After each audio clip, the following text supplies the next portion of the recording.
bien, Constanza? Sí, todo bien. Bueno, buenas tardes a todos, a los presentes en la sala y a los que están viéndonos online. Primero quiero preguntarles si me oyen bien. ¿Se oye bien? ¿Los que están conectados online? ¿Sí? Sí. Perfecto, ya, muchas gracias. Bueno, queremos entonces darles la bienvenida a este coloquio del Instituto de Filosofía aquí en Valdivia. Y presentarles ni más ni menos que a Juan Manuel Olivares, que es el jefe del Departamento de Gestión de Programas FOSIS de la universidad, de nuestra universidad. Y él nos va a hablar del riesgo de racionalizar la pobreza. Un tema muy sugerente, muy interesante. Así que sin nada más que añadir, los dejo con Juan Manuel para que nos exponga.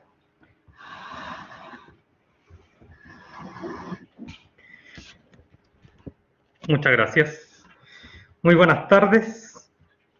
Me presento, bueno, ya contó Constanza, ¿no es cierto? Sí. Soy Juan Manuel Olivares, trabajo en el FOSIS. Eso sí, es un organismo público que precisamente una de las cosas que hace, él tiene como misión es trabajar en temas de pobreza.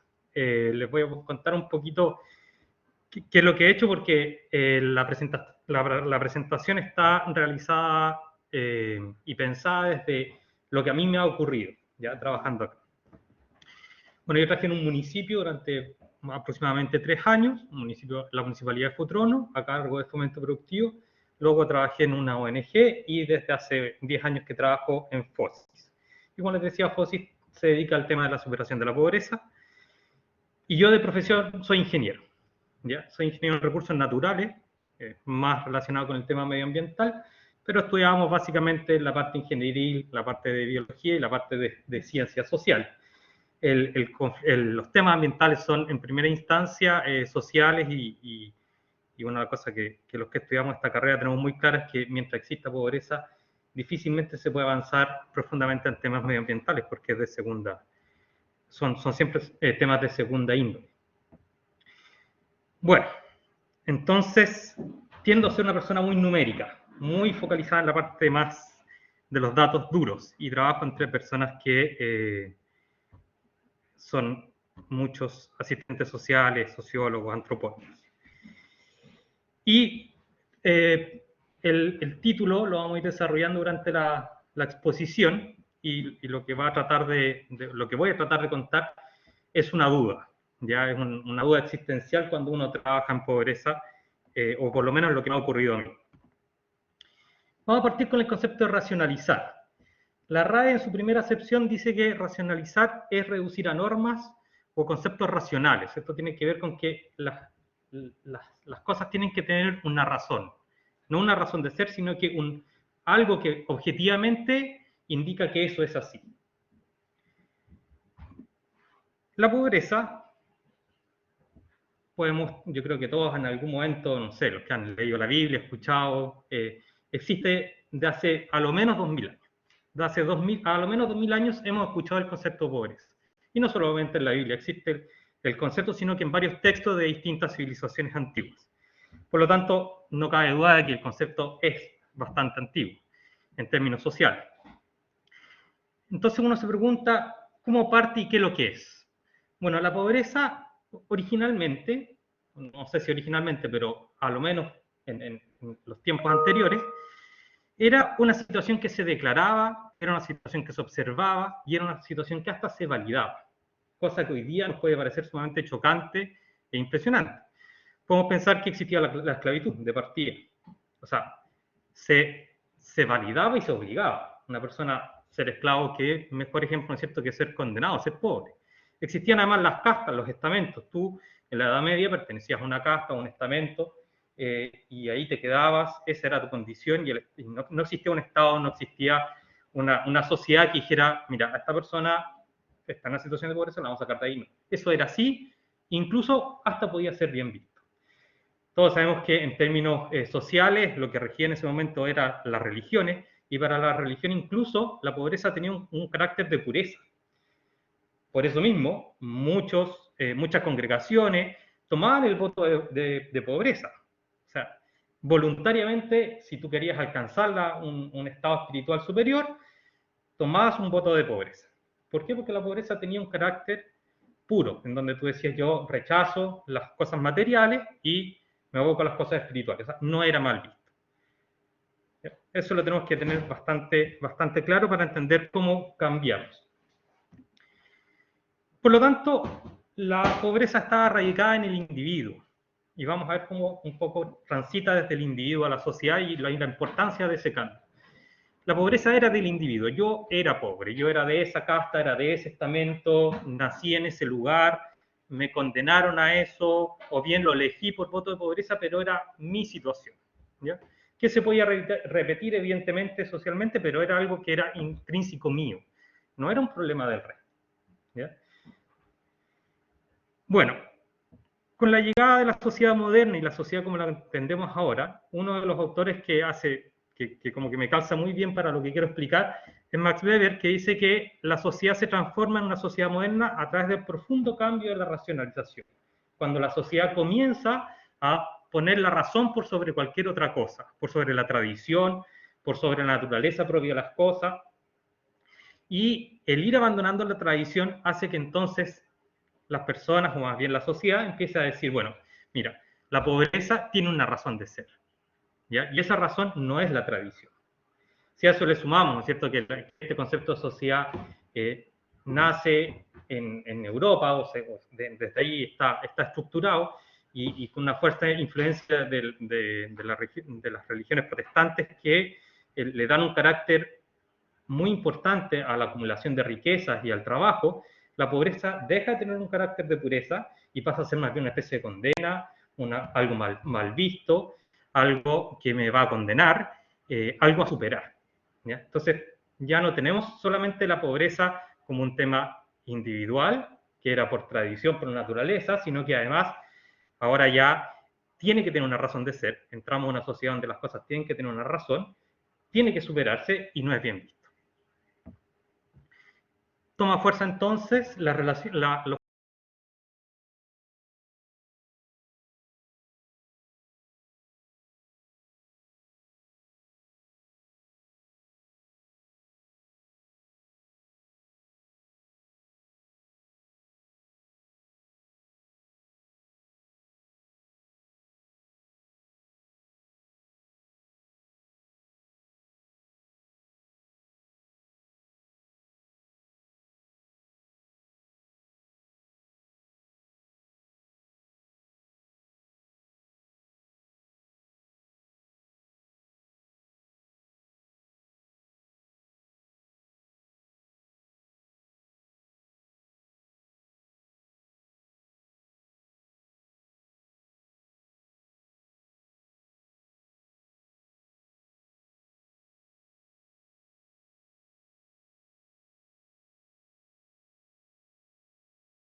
el micrófono. Chut, ahí sí. Una recapitulación. Le pongamos la presentación. Ya. No, déjame compartirla. Qué desastre.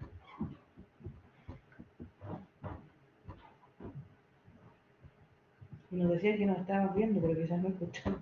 Claro. Ya, nos comentan que como no se escuchaba, vamos a recapitulizar un poco. A ver.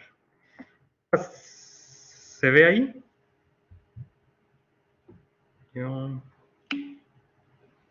Tú, mira en el chat.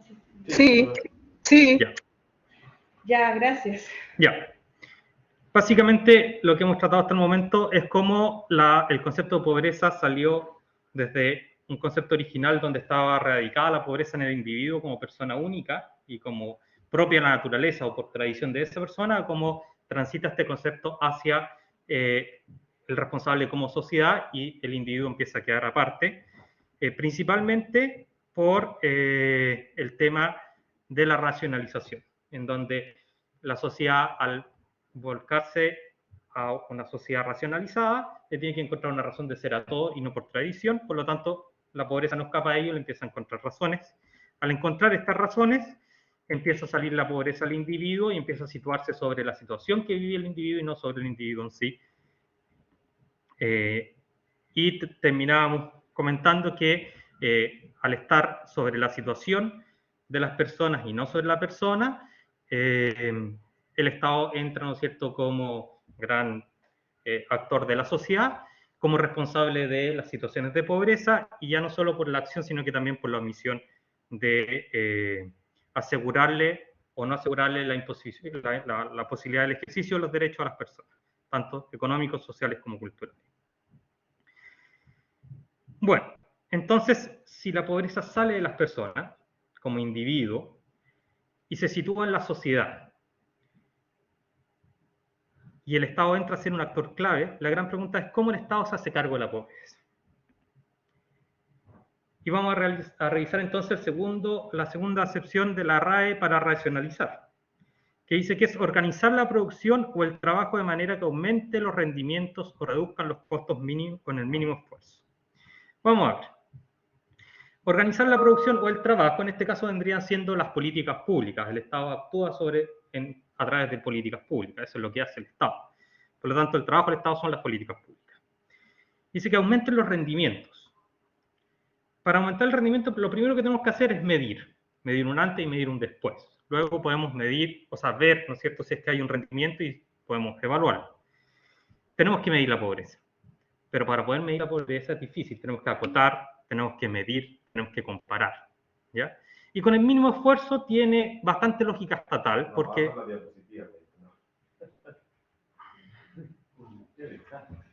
A ver.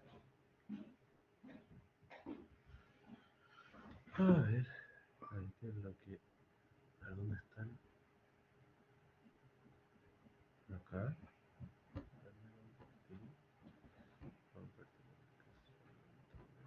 Compartamos la pantalla directamente, sí.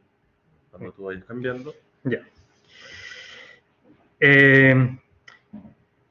Con el mínimo esfuerzo tiene que ver con los recursos escasos. El Estado siempre va a tener recursos escasos porque las necesidades estatales son muy grandes, por lo tanto, existe una concepción de política pública siempre sobre los recursos escasos.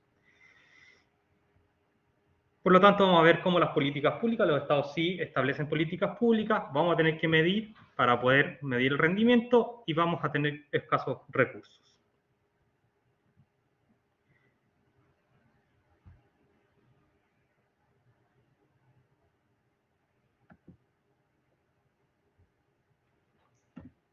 Ahora soy yo el que...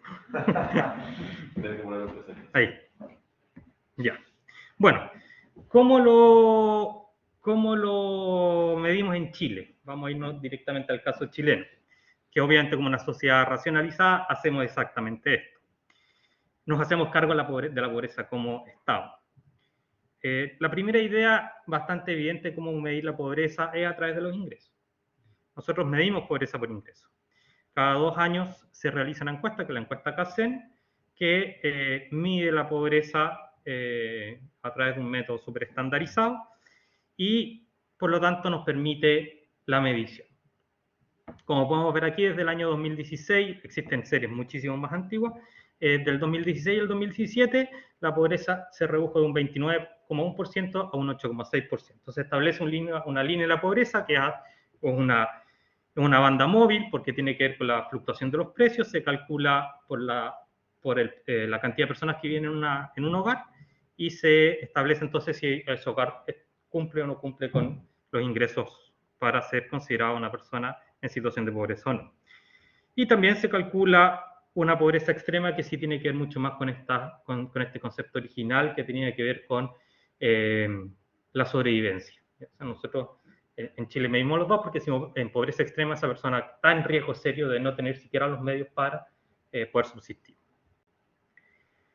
Es fácil de medir, o relativamente fácil. Evidentemente que esto cuesta bastante dinero y requiere hartos meses, pero en el fondo se establece una metodología, se evalúa una condición, se ha estudiado bastante, existen distintos métodos, y nos entrega una tendencia que es completamente comparable. O sea, nosotros podemos decir que objetivamente la pobreza por ingreso se ha reducido de prácticamente un 30% a un 8%. O sea, hemos reducido a menos de un tercio la pobreza desde el año 2006 en adelante, hasta el año 2017. Existe una encuesta 2019, no la puse porque la encuesta 2019 en contexto ya entra dentro de la pandemia, entonces se suspendió el año 2020 y ya tiene otra condición, se decidió hacer otra naturaleza, por lo tanto los datos no son muy comparables.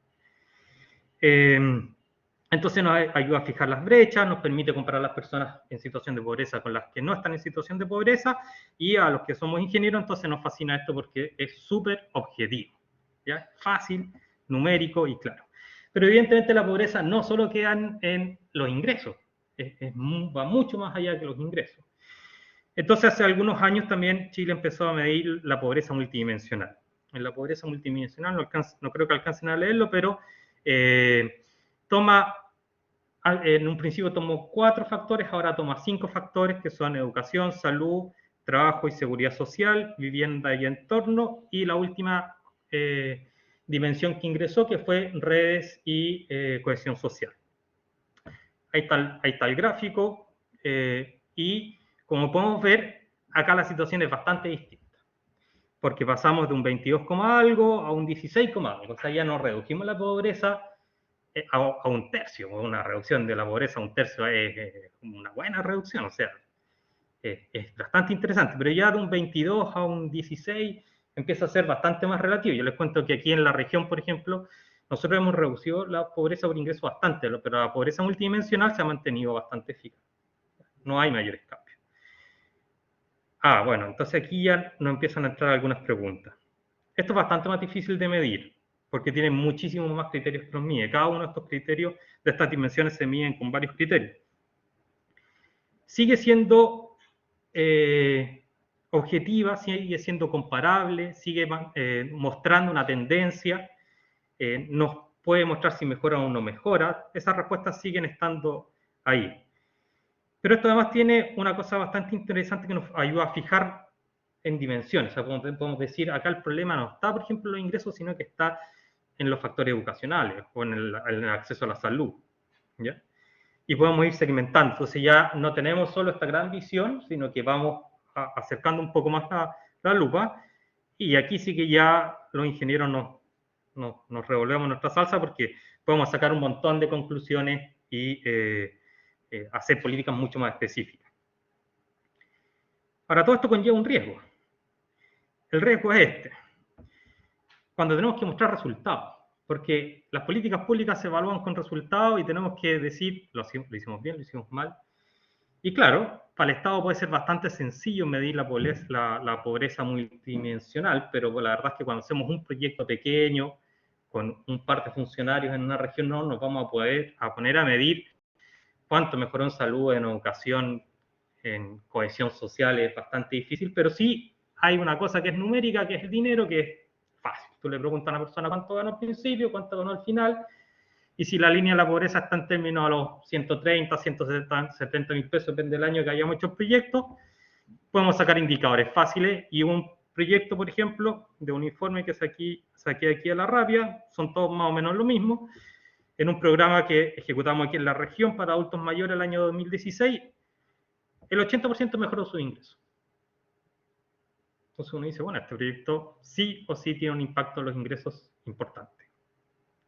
Y además de eso decimos, el 6% lo aumentó sobre 100 mil pesos. Si es que pensamos que la línea de la pobreza está en 100 y tanto, o sea, que aumente 100 mil pesos de ingreso es espectacular, lo sacaste la pobreza. Y entre 0 y 100, bueno, habrán quienes aumentaron un 20 mil pesos, 30 mil pesos, 50 mil pesos, de todas maneras sigue siendo bastante interesante. Y podemos jugar con los números, entonces podemos demostrar lo exitoso que hemos sido, y esto realmente funciona. Y es así, y efectivamente la gente queda bastante contenta. La medición entonces es objetiva, es cómoda, es útil, es objetiva, pero corremos el riesgo que empiece a suceder esto. El año 2014 nosotros teníamos el 63% de nuestro presupuesto iba a emprendimiento. Nosotros tenemos cuatro áreas de trabajo principales para temas de pobreza. Tenemos la habilitación social, que son programas sociales que van a todas las dimensiones que no son ingresos, todas las dimensiones sociales de la pobreza que no son ingresos. Tenemos luego la empleabilidad, que va directamente a la dimensión de ingresos. Teníamos una dimensión que era de empleabilidad, que también iba a la dimensión de ingresos, pero con un tercero. Y teníamos la educación financiera, que era un tema más blando, porque no tenía que ver con los ingresos, sino que más bien con la planificación.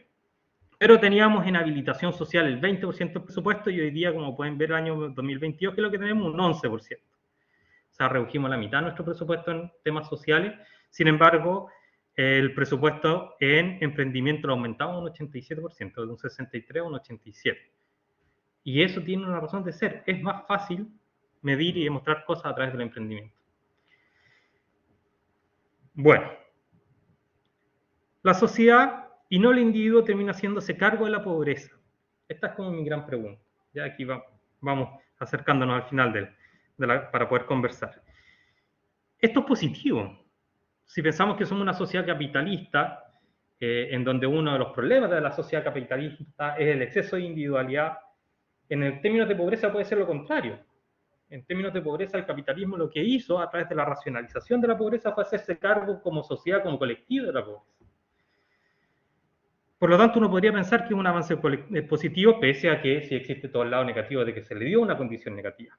Pero, ¿qué pasa si terminamos eliminando al individuo y lo invisibilizamos a tal punto por la funcionalidad y la operatividad de los programas que desaparezcan? Porque claro, podemos decir, lo estamos atendiendo en el colectivo. Evidentemente el colectivo de la política pública no puede trabajar sobre el individuo. Pero resulta que dijimos que las personas están en situación de pobreza. Las situaciones son circunstancias que afectan a alguien en especial, no afectan al colectivo. La situación está en el colectivo, pero afecta. La afectación ocurre cuando entra en el individuo. Y al entrar el individuo tiene características distintas. Si lo invisibilizamos a tal punto que esa afectación desaparezca, entonces lo que nos puede terminar ocurriendo es que tengamos un aumento paradójico de las situaciones de pobreza, porque esa persona termina sintiéndose más excluida que lo que estaba al principio. Y para esto les voy a contar, bueno, y evidentemente se puede profundizar además, porque al imponerle a un individuo una solución a una afectación que no es tal, por ejemplo, los ingresos, puede ser que una persona sienta que no es su problema, que él no es pobre por ingresos. Pasa mucho cuando nosotros vamos al sector rural. Uno ve a las personas y no ganan nada. Tienen gallinas, tienen chanchos, viven de la leña de ahí, tienen ingresos mínimos. Y para ellos no es tanto el problema de ingresos. Sus problemas pueden ser otros, pero nosotros lo que queremos es que ganen más. Entonces le ofrecemos una solución sobre una afectación que no es la que ellos sienten en su autodefinición de pobreza. Por lo tanto, los hacemos más pobres cuando les decimos, no, lo que usted tiene que hacer es ganar más dinero.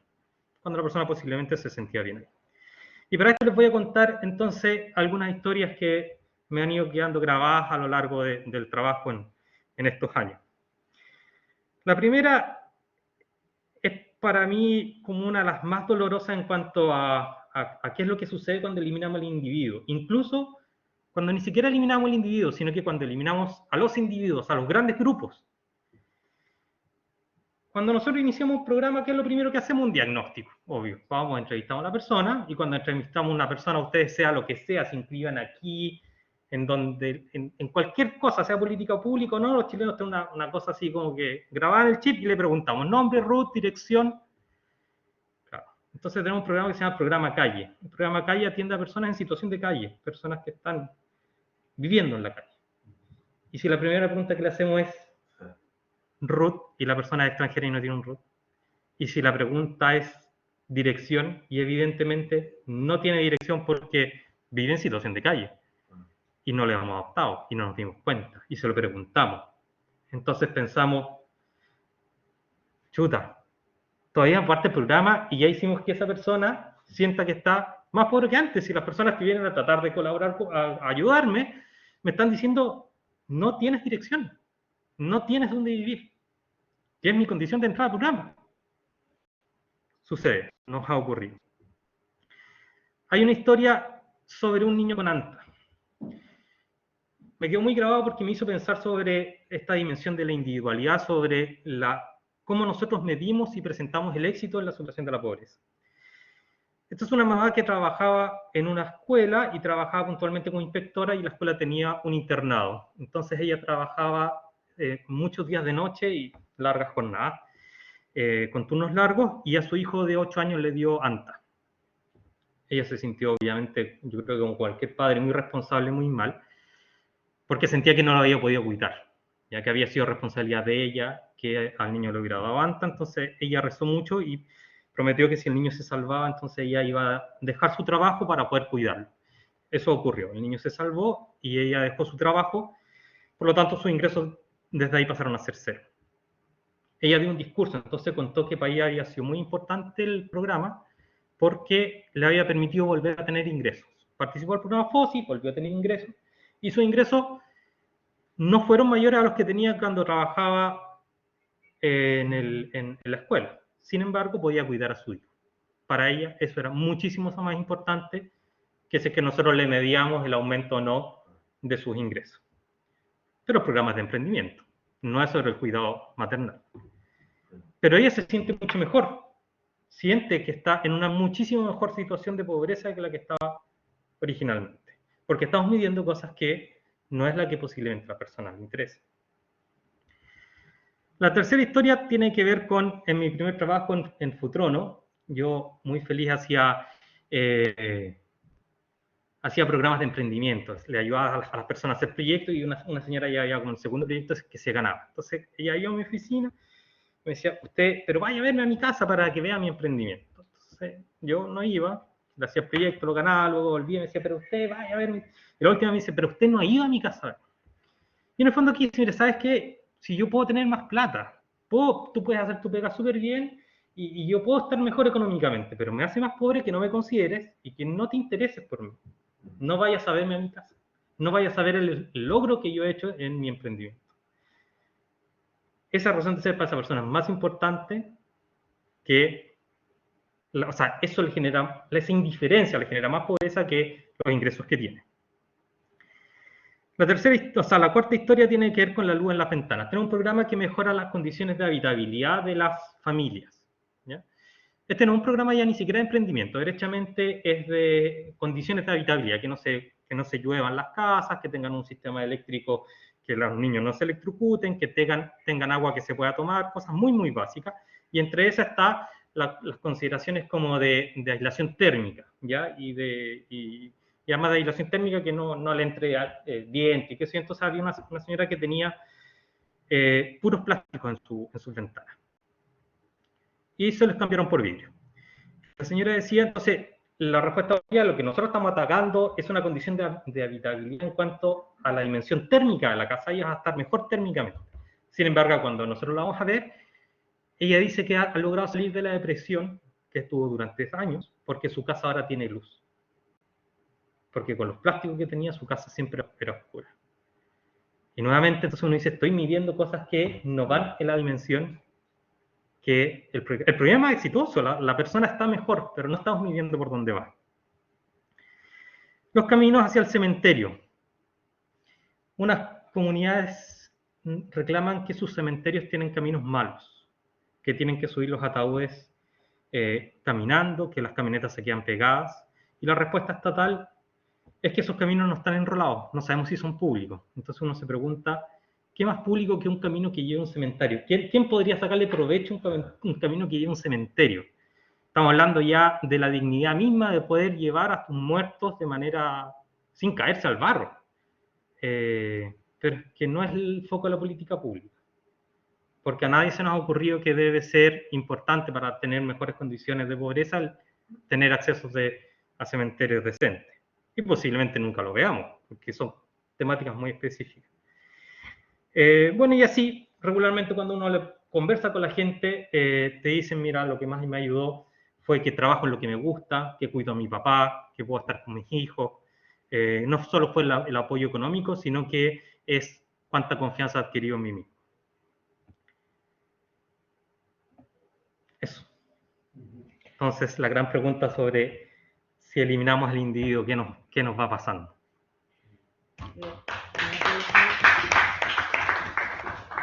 Muchísimas gracias, demasiado interesante tu exposición.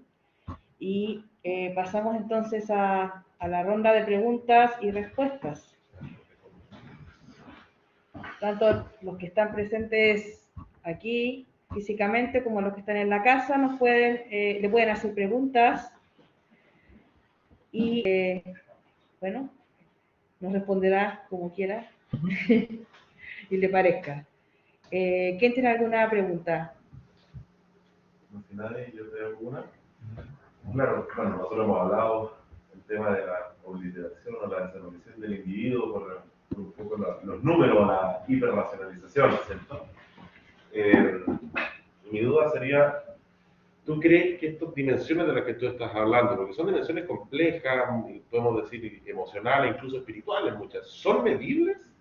Porque tú estás diciendo, no estamos midiendo lo adecuado. La pregunta es, aquello de lo que tú estás hablando que es relevante, ¿es medible o en realidad no estamos enfrentando algo tan tremendo desde el punto de vista positivo? O sea, de un crecimiento tan profundo de la persona que en realidad no es algo medible y por lo tanto solo lo podríamos hacer de modo indirecto. Sí, sí, claro, ahí efectivamente el lenguaje y la profesión nos engañan. Yo creo que no son medibles. Yo creo que efectivamente no tenemos que aceptar como sociedad que si bien son racionales, porque son empíricas, uno va y pregunta y eso es real, no tienen que entrar dentro de la dimensión de lo medible, porque cuando uno lo hace medible, lo acota a tal punto que desaparece la esencia de lo que estás tratando de mirar. Quizás algún día tengamos métodos súper específicos, no sé si con la inteligencia artificial alguna vez lleguemos a ese punto, no tengo idea, pero en el hoy, uno de mis mayores problemas al hacer los proyectos es que precisamente tratan de hacerlo medible todo, y ahí se pierde parte esencial de lo que estamos haciendo. El punto cuando no mides está en la subvaloración del resultado final. Eso sí es como una preocupación mayor. Ahí sí debería haber algo indirecto, que quizás podría ser a través de encuestas, de satisfacción, podría ser a través de percepciones, estudios más macro, al final de periodos más largos. Pero en realidad mi mayor duda tiene que ver con que si es que finalmente hagamos los esfuerzos que hagamos, eso es valorado o no por el resto de la sociedad. Porque nosotros podemos hacer esfuerzos y finalmente yo creo que van a seguir mirando los indicadores monetarios. Y lo otro va a ser visto como algo menor, algo subjetivo, algo blando, algo de percepción. Cosa que a mí me da mucha risa, porque uno de los indicadores más grandes de tema económico es la percepción del crecimiento económico, que es una encuesta que le hacen a 50 grandes economistas del mundo y dicen que usted cree, usted piensa, usted estima, usted siente que el próximo semestre va a ser mejor o peor. Y según cuántos contestan para arriba o para abajo, la economía mundial funciona o no funciona, pero cuando tenemos que hacer cosas con las personas, esa percepción tiene una valoración mucho menor. Aquí Mariana tiene otra pregunta. poniéndome en la vereda contraria, sí, pensando en lo que tú decías, que el Estado tiene escasos recursos que tienen que destinar los proyectos a políticas públicas, al no medirlo, o sea, si tú pones indicador, ya superamos la pobreza según estos indicadores, entonces le voy a dar menos plata al FOSI, por ejemplo, porque ha superado todos estos recursos que hemos logrado medir, como que no es una preocupación igual. Entiendo estas otras como criterios subjetivos para medir, porque cómo lo hacemos para medir estas otras cosas, pero si no las medimos, recibimos menos recursos del Estado para afrontar situaciones muy medibles, ¿o no? De hecho, es así. Si no lo demostramos, no nos van a apoyar. Y ahí, bueno, existen distintas estrategias. O entramos en el juego derechamente y mostramos los indicadores felices que todos quieren ver. Es una estrategia que ocupamos, sí, teniendo la certeza que existe lo otro detrás. Y ahí muy en lo personal, creo que hay una herramienta muy efectiva que tiene que ver con las comunicaciones. En el último tiempo, el tema de las redes sociales, la posibilidad de sacar a la luz los testimonios personales, más allá de lo que tú puedas escribir en un párrafo, tiene harto efecto. Nosotros, la visita a terreno, los videos que tú le sacas a las personas en un relato de 10, 15 segundos, en donde explica lo mismo que estoy contando yo, entonces las personas dicen, sí, esto funciona, esto tiene un valor más allá. Tiene que haber un esfuerzo comunicacional importante para eso. Pero claro, o sea, el Estado tampoco puede dedicarse a hacer cosas sin medición, porque también puede entrar la corrupción, porque también puede entrar el que el programa sea malo y que no esté funcionando, si eso también puede ocurrir si no lo medimos. Entonces, por eso es la disyuntiva, por eso era la duda que yo quería plantear en el fondo entre esta tensión entre individuo y hacerlo funcional y operativo. ¿Hasta qué punto lo podemos individualizar? Es como esa la tensión. Yo creo que es imposible no invisibilizarlo, si tampoco podemos hacer una encuesta así como tan profunda, pero ¿hasta qué punto lo invisibilizamos que les empezamos a generar más pobreza por la invisibilización? Esa es como... Claro. No sé si en el chat alguien quería hacer una pregunta de los que están online. Tengo la impresión que... ¿Sí?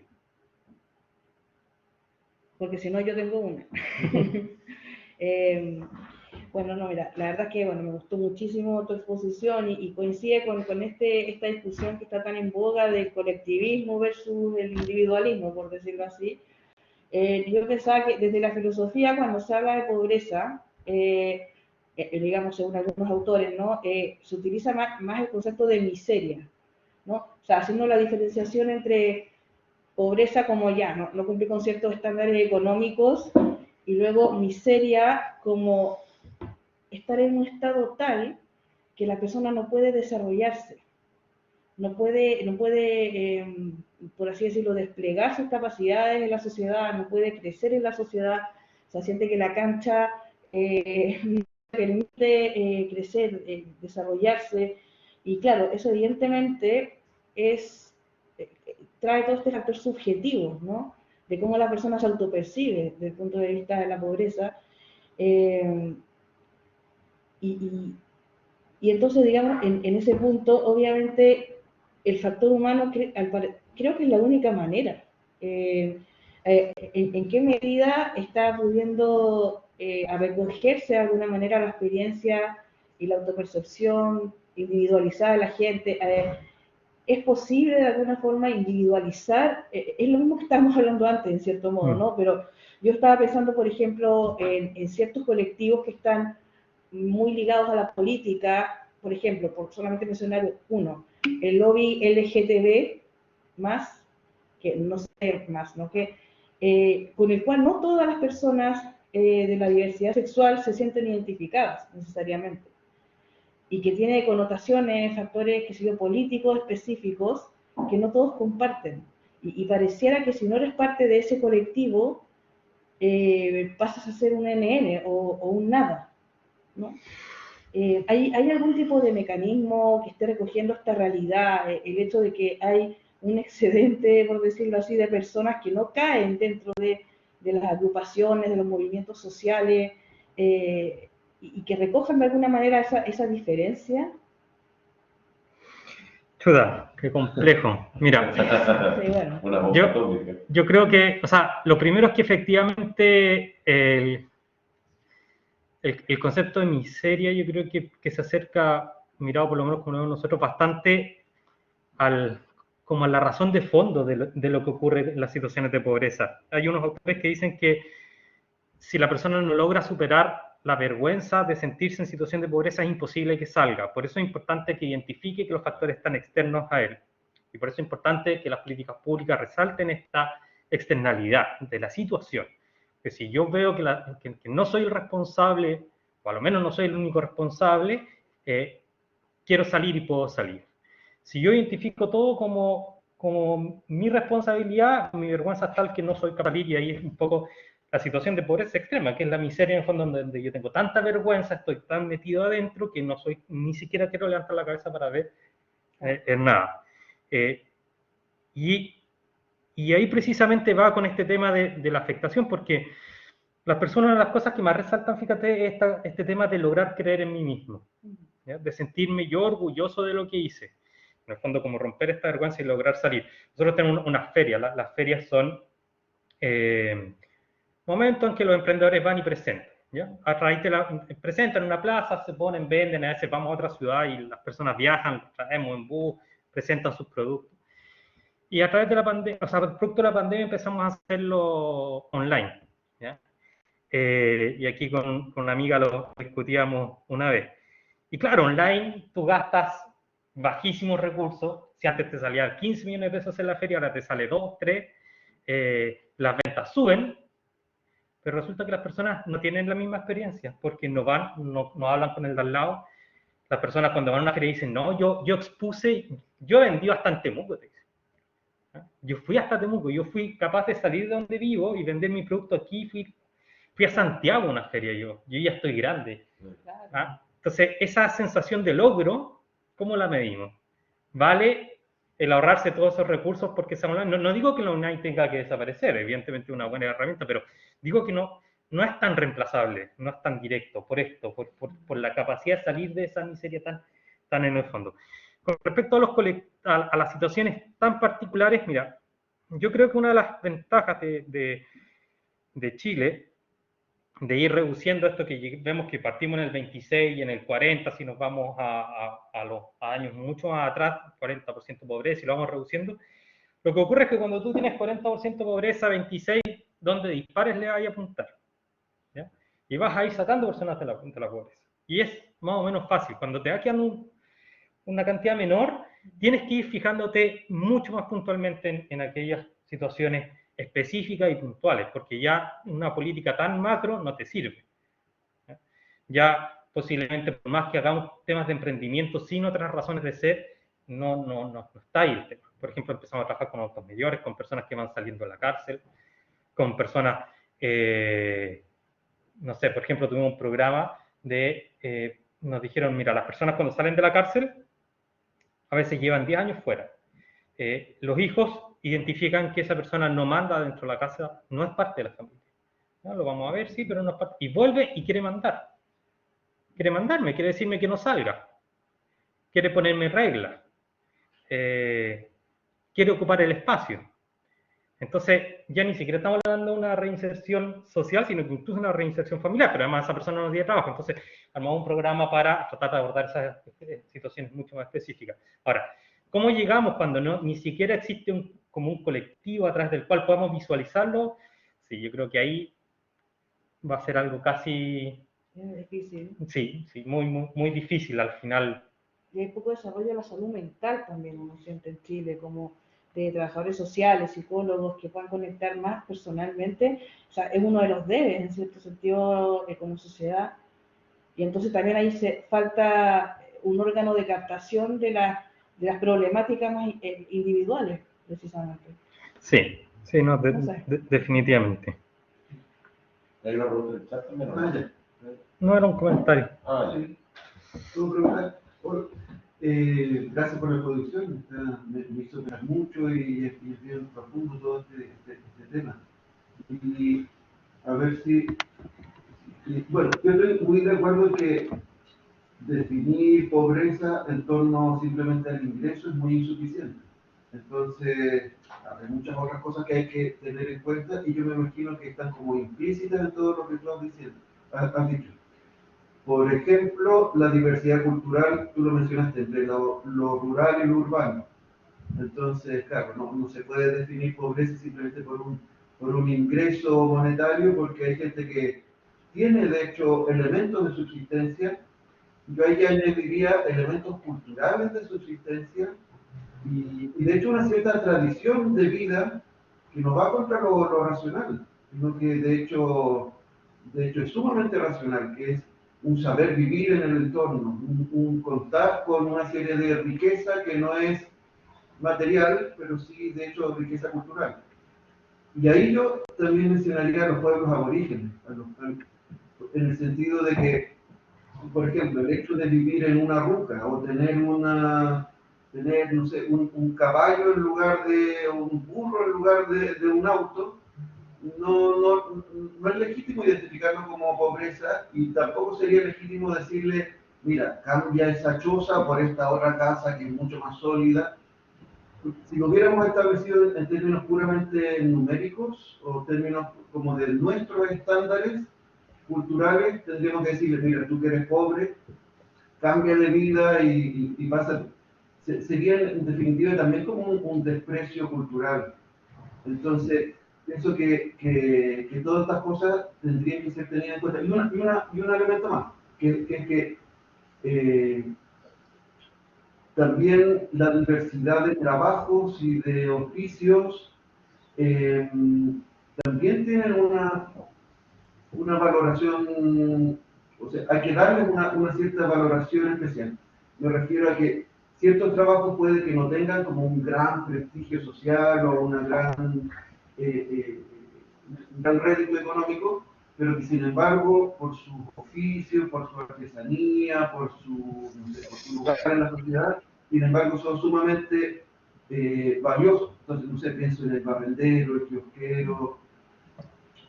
Pienso que a ese tipo de trabajos que no son muy remunerados, sin embargo,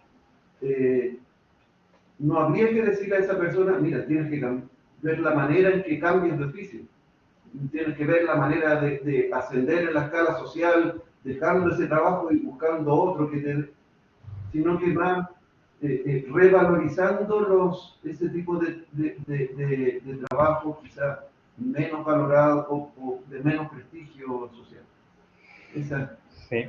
Mira, con respecto a la primera parte, es así como lo dices, los sectores rurales, las distintas formas de vida tienen valores súper interesantes en términos de cómo pueden ser una alternativa para mirar la pobreza desde otro punto de vista. Y esto de la pandemia fue, yo creo que, súper decidora. Las encuestas estas que les decía, la encuesta se hizo para medir el impacto de la pandemia. Y una de las cosas que yo creo que quizás, ahora siendo final después de la guerra, era bastante evidente, Antofagasta aumentó su nivel de pobreza, no me acuerdo, el doble o el triple. ¿Ya? No tengo la cifra exacta, pero fue un cambio así grosero. O sea, mucha pobreza porque estaba muy, muy acostumbrado a los servicios y los servicios fueron los primeros que se vinieron abajo con el tema de la pandemia. Santiago también aumentó, la región metropolitana, tremendamente los niveles de pobreza. Y acá en los ríos y en las regiones aledañas que son más rurales, tienen más tasa de ruralidad, la pobreza no cambió. Y principalmente porque el sector rural tiene una altísima capacidad de absorber en su saber, en su forma de vida, en sus recursos, en sus relaciones personales, absorber estas situaciones. Están mucho más acostumbrados a la cooperación. ¿Qué ocurrió? Personas de los sectores urbanos migraron a lo rural, a donde sus papás. Esos son lugares en donde la amortiguación del factor económico es muchísimo más grande. Un caballero en Mariquena el otro día me dijo, yo lo tengo súper claro, me dijo, yo no me voy a ir a la ciudad porque allá se necesitan 20.000 pesos por día. Lo tengo medido, me dijo. Yo lo tengo medido. Pero ahí se necesitan 20. Y dice, es plata y plata que se va. Y yo aquí no gasto nada. Y él me va a entender que en el fondo para tener exactamente la misma calidad de vida ya tenía que tener dinero. Entonces, chuta, ¿y la pandemia es algo ajeno a la humanidad? No, po. Entonces, tenemos un sistema que nos puede funcionar algún tiempo, pero efectivamente le decimos, oye, tú eres pobre, pero resulta que tú eres pobre en este contexto puntual y específico, y como nosotros lo queremos medir, pero no en la globalidad de la humanidad, que tiene que aceptar guerras, que tiene que aceptar pandemias y situaciones, catástrofes naturales, chuta, y ahí cuando ocurre eso, entonces nos damos cuenta que lo otro no era tanto como nosotros pensamos, sino que salimos arrancando para allá. Entonces, quedó absolutamente medido el tema rural gracias a la pandemia. Sí, los accidentes históricos a veces ponen en evidencia cosas que estaban ahí. No sé si hay una pregunta que están haciendo. Sí, están como comentando. Qué interesante poder considerar el entramado social, las redes de apoyo en este buffer de la pobreza en situaciones más catastróficas. Eso comenta Alejandra.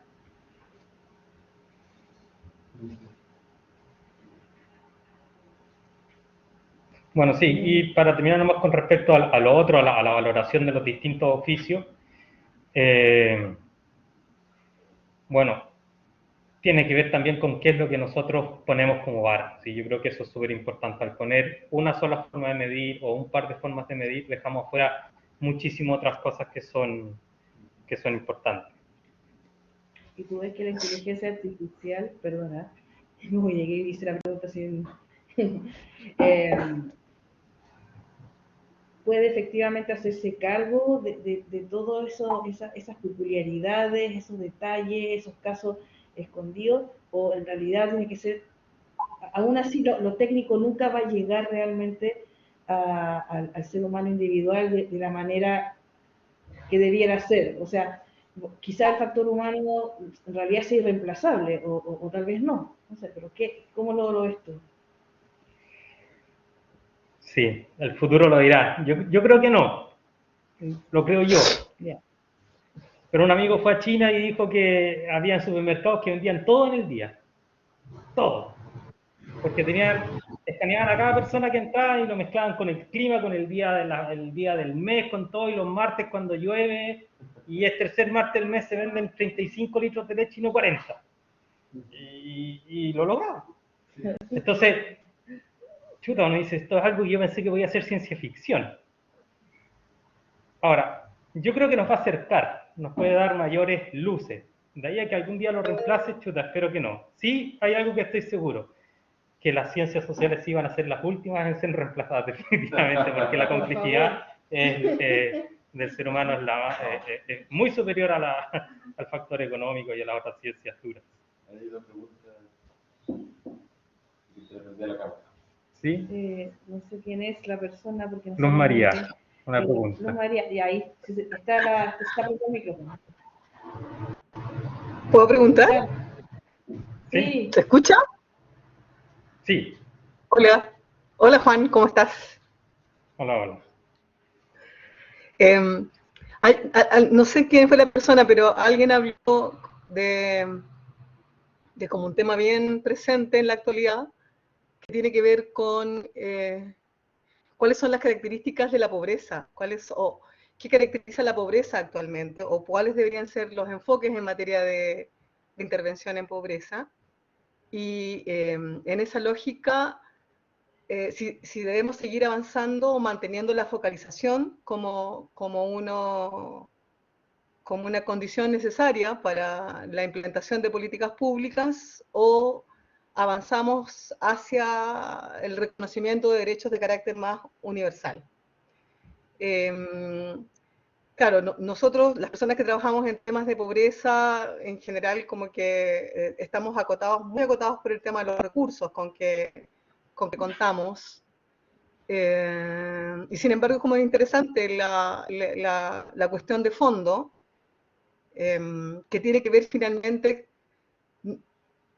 una cosa es como el factor individual, es decir, como la experiencia personal en torno a mí y mis propias posibilidades, y otro tiene que ver como con el emparejar la cancha, que creo que como que hay que relevarlo, porque a mi juicio no todo es subjetivo, es decir, de hecho, una buena parte de lo que pasa en nuestro país no es subjetivo, es cuantificable. Y ahí como que de la intervención tuya, no sé si terminas de agotar ese aspecto de lo que, comillas, es más objetivo, y como tal hay que seguir avanzando, ¿sí? por los altos niveles de desigualdad en que vivimos hoy día, que es bien estructural, y que no está tan asociado como a las percepciones, sino que es estructural.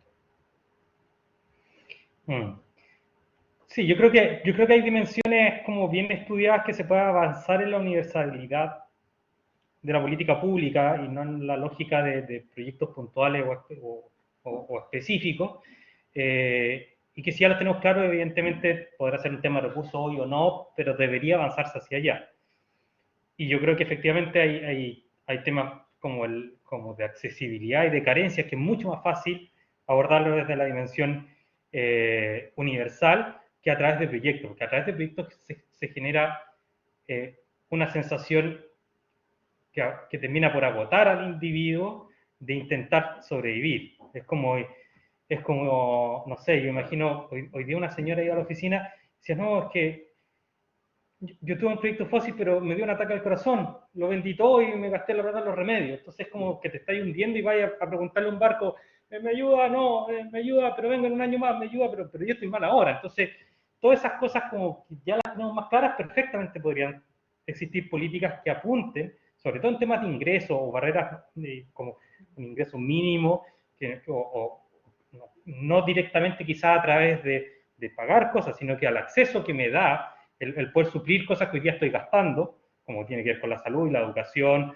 con la vivienda, con el acceso a los servicios básicos, que es un piso mínimo garantizado universal. Evidentemente yo creo que una mucho mejor política pública que estar con estos temas puntuales.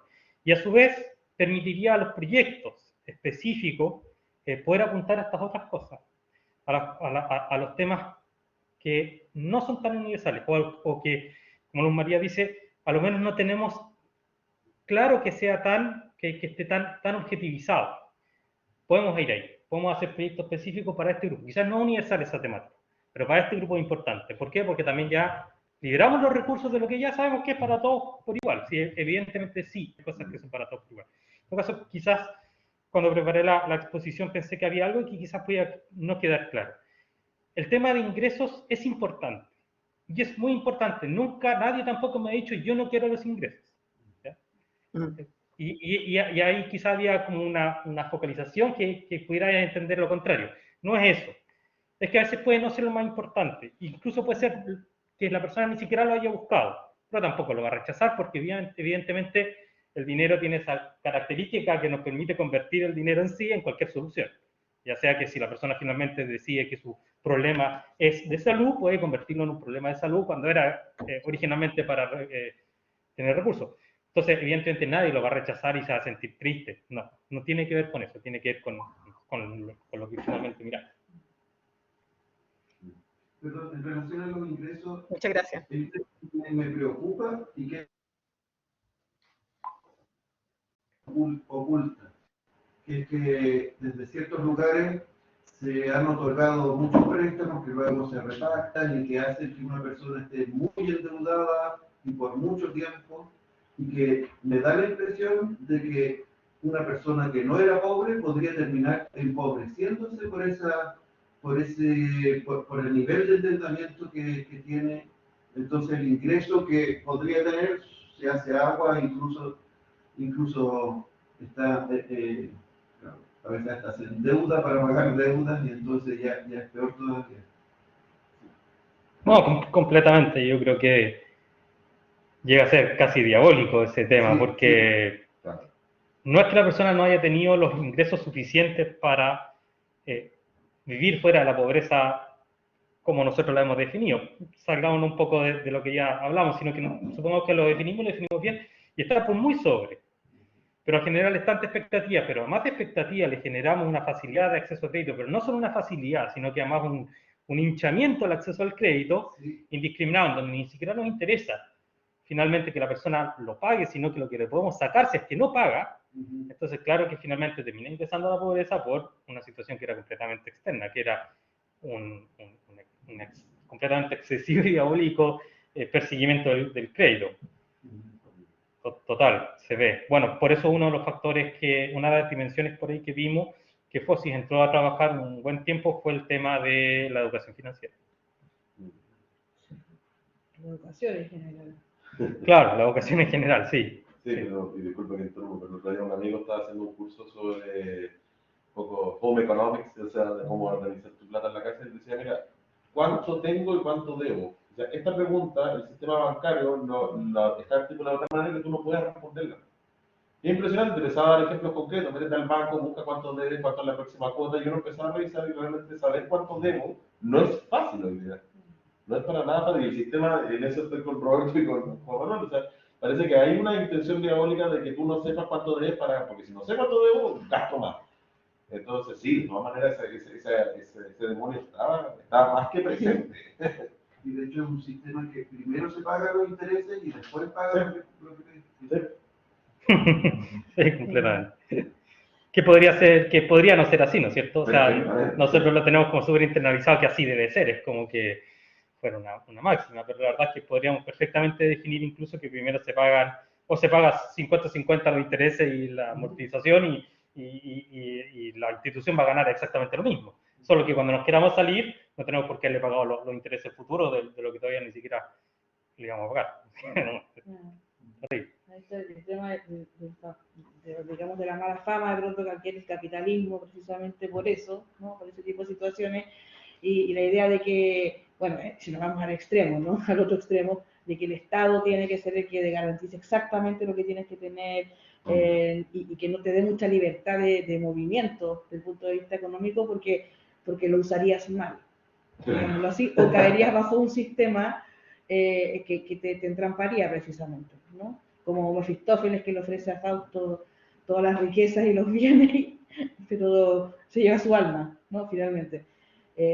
Sí, claro, y ahí hay una disyuntiva tremenda, ¿no? Porque ¿qué tipo de mal es peor, ¿no? O sea, mantener su libertad y que se pegue costalazos la persona, pero que finalmente ella tome sus decisiones, o como digamos de pronto un niño, ¿no? O sea, que se le dé todo bien hecho, preparadito, cocinadito y exacto como tiene que ser.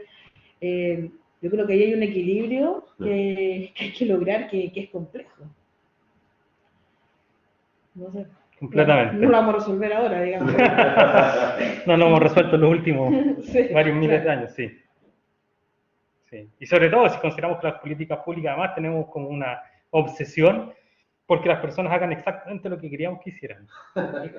Y eso es lo que se revela, porque tú me decías. Entonces, claro, si la persona después lo ocupa para otra cosa, no. Perdón, es que estoy pensando justo en lo que estamos hablando, sobre cómo creció la cantidad de plata dedicada al emprendimiento en desmedro de las otras 4 áreas que trabajan en FOSI. Entonces, estoy un poco pensando en cómo este sistema muy chileno de cada uno se rasca con su, o sea, hablando del individuo y el colectivo y endeudate porque nos conviene, pero al final no se endeuda y solo carga con eso. Y la mayoría, ahora todo el fondo del FOSIS es para el emprendimiento, o sea, la señora que, pucha, le dio cáncer y tuvo que vender todo su emprendimiento para pagar salud. O sea, como que me imagino que también acá hay un paradigma acompañando a cómo se destinan las platas en las políticas sociales del Estado, porque si están todas dirigidas al emprendimiento, hay un discurso ahí, ¿no? Claro, y tiene que ver con la inmediatez de los resultados, porque cuando yo evalúo a la persona que sale y digo, mira, efectivamente ella en este caso aumentó su ingreso, pero en realidad los aumentó temporalmente, porque al primer bache ese aumento desapareció de plano, ¿ya? Y tuvo que vender todo y tuvo que meterse a temas de salud y todo ese incremento fue temporal. Y eso ocurre en muchísimas de lo que yo creo que nos podemos imaginar. yo diría que una de las causas más grandes que veo en el FOSI de situaciones de pobreza son personas que estaban bien y que tuvieron una situación familiar o personal de salud y caen automáticamente. Entonces, su situación era temporal. Y ahí uno se pregunta, bueno, ¿y si la misma plata la hubiéramos invertido en otras cosas, por ejemplo? En la generación de redes sociales. ¿Ah? Quizás no hubiera tenido un impacto directo en el aumento de los ingresos de esa persona en esos meses que duró el proyecto, pero quizás le hubiera permitido, podemos teorizar, afrontar esta situación de salud de mucho mejor manera en el futuro. Entonces, uno dice, claro, lo inmediato, lo medible, por eso es que en alguna parte dicen no es cómodo, sino es muy cómodo medir ingresos, es muy atractivo, muy fácil. ¿Ah? Claro, entonces, pero eso, puede ser que nos seguimos porque eliminamos el resto. No, porque me imagino hace 40 años otro tipo de Estado en Chile, no existía, como no existía emprendimiento, sección de emprendimiento, eso es como algo, una idea muy de los muy en adelante, pero sin embargo es el que tiene la mayor parte de la torta. O sea, me imagino que la educación financiera que vi que se olvidó disminuía en función del emprendimiento a propósito del endeudar sin saber a qué nos estamos endeudando. Como que, claro, es esta fiebre del resultado inmediato y va, o sea, como que no se ve el gran panorama al final. O sea, ese sentirse bien de la persona, de las historias que cuentan, es tan efímera como la foto que sacan del emprendimiento que logró vender para el día la madre de todo, pero después a fin de mes no llegó, pues, no sé. Claro. Sí. Sí, yo creo que además tiene que ver con esto ya una interpretación muy personal. Yo creo que tiene que ver con una forma que hemos construido de hacer sociedad de qué es lo exitoso. Pero no tanto porque la persona que es emprendedora sea exitosa, sino que porque tenemos una cosa muy gerencial de ir a presentar resultados. La forma gerencial de ir a presentar resultados es poner un gráfico que la cuestión subió, ¿no? Yo me mataba la risa porque me contaba que cuando fue el tema del estallido y todo, bajaron mucho las ventas en un supermercado, entonces comentaban que estaban felices porque el próximo año iban a poder mostrar que había subido. En realidad no subió. Lo que pasó es que el año pasado bajó tanto que tú en vez de partir de aquí, mostrar que subiste para acá, mostraste aquí y llegaste a donde mismo. ¿Te fijas? Entonces, a mí me pasa que como dato, cuando hago un proyecto, ese proyecto va a evaluación de la DIPRES. ¿Ya? Cuando se diseña un programa es antes de que sea proyecto, ¿no es cierto? Un programa. O sea, nosotros decimos, mira, acá lo que tenemos que hacer es fomentar las redes sociales de una comunidad. Ya armamos toda una metodología y armamos etapas, lo construimos con sus indicadores. ¿Quién evalúa eso? Un ingeniero civil en la DIPRES. Porque, a lo menos en el caso chileno, el Ministerio de Hacienda lo es todo. Entonces, finalmente, un proyecto social lo termina evaluando un ingeniero. Y el ingeniero empieza, oye, pero métele más indicadores por acá, métele más indicadores por allá, pero mira, mídele de esta otra forma, porque en realidad lo que tú mides es medio subjetivo. Entonces los equipos se empiezan a aburrir y le mandan emprendimientos, porque yo mando emprendimientos y los aprueban, o sea, casi que mandan un aplauso porque es súper... Pero tiene que ver mucho con este tema gerencial de que incluso los que están más arriba evalúan las políticas públicas desde su diseño, son ingenieros. Y se evalúan desde esa lógica racional de la sobreobjetivización de todo y que sea numérico, indiscutible y que no tenga un ápice de que pueda ser subjetivo lo que estamos poniendo ahí. Aunque la realidad nos esté golpeando en la cara, que es otra. Y lo empírico nos demuestre que lo que está sucediendo es otra cosa. Pero si los números valen. Muy bien, estamos en la hora. Quiero darle las gracias nuevamente a Juan Manuel Olivares por su interesantísima exposición, muy interesante las preguntas y respuestas. Así que quedas nuevamente invitado para cuando quieras volver. Feliz. Sobre estos temas de tanta actualidad y que nos hacen pensar muchísimo. Así que muchas gracias. Gracias.